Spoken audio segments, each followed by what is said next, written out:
yeah, I'm all over the place. I got putters going, I got divot tools going over there, I got ball markers getting laser engraved, I'm engraving irons for people, so I'm like scatterbrain all over the place, ping-ponging between machines. But I mean, it's fun. It keeps me occupied, and it's 6 o'clock rolls out around at the end of the day, and it's like, where'd the day go? It just goes by that fast.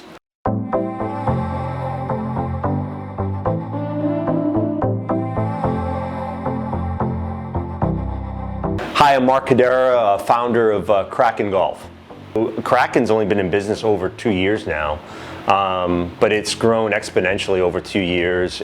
I've been machining now for about 7 years, and I had another brand initially called Next 18 Golf, where we did golf belts, and did that for a few years, and then decided to kind of go off on my own a little bit and just work on tools. I started off with ball markers and divot tools and stuff like that. And the Kraken name, just first thing I ever caught fishing was squid. And so I kind of took that, it was a nice theme. It just kind of goes with where I'm located. And then I designed the logo, and the logo was kind of cool, easy to mill, easy to remember for folks.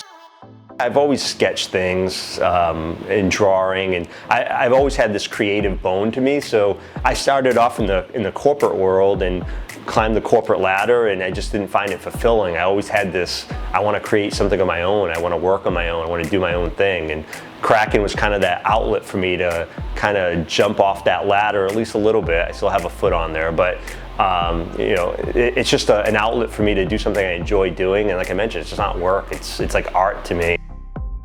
I'm a one-man shop. Every single item that leaves my shop is only touched by me. So I don't have a staff that's painting things or machining things or doing the website, doing the marketing, responding to Instagram requests. That's all me.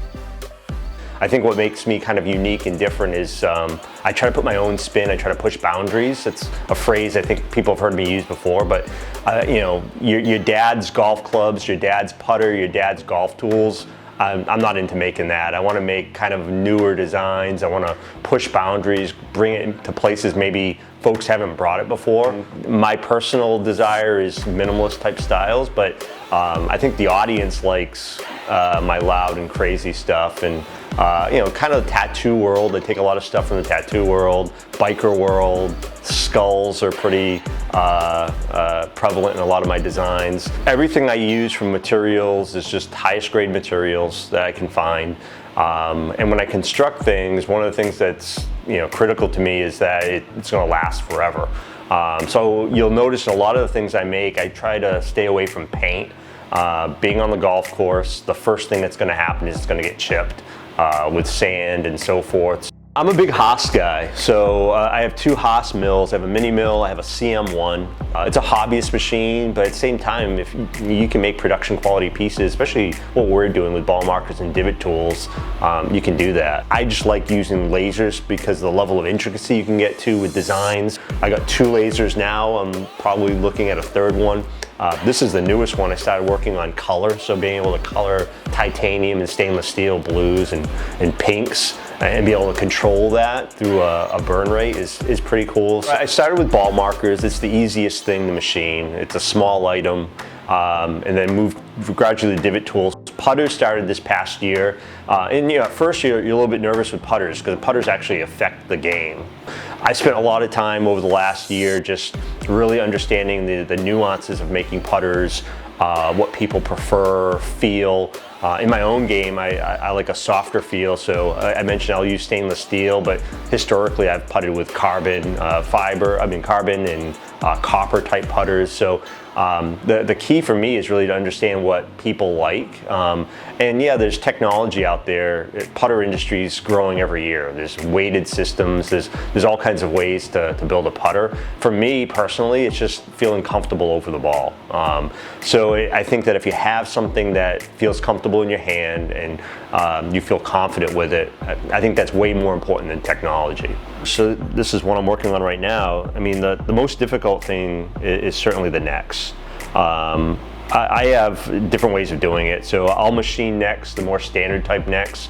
I have a lot of customers lately that like my 3D printed steel designs. The putter head itself though, I mean, it's multi-step. You start with a billet, which I don't have handy, but you mill one side, then you're gonna flip it, mill the other side, and then there's a bunch of finishing operations, polishing, sanding, am I torching it, face milling. A lot goes into it. Typical putter for me, beginning to end, usually takes about 4 to 6 weeks. Certainly there's downtime in there, but that's usually the amount of time I quote folks just to kind of get from beginning to end through that process. The best thing is when I have collaborations with customers, especially with putters, and they bring their ideas to me, and a lot of times we'll get on the phone and just ping pong back and forth ideas and come to this equilibrium, I guess you would call it, where we're both satisfied with what the look's going to be, and then I start crafting. I don't have anybody on tour yet, playing with a Kraken putter or anything like that. That certainly would be a good goal for this year coming up. But I'm just appreciative of just the folks out there that are weekend warriors that just want to have something unique in their bag to kind of express themselves. I try to do a release every week of 30 to 60 items that I've designed, and then I have custom is mostly putters now. With those rolling in, I gotta split up my time and make sure that those get done in a timely fashion for folks as well. It's just a cool feeling to see that people enjoy what you make, and for a small moment in time they get a new item and they open it, and it's just the smile on their face makes it all worth the while.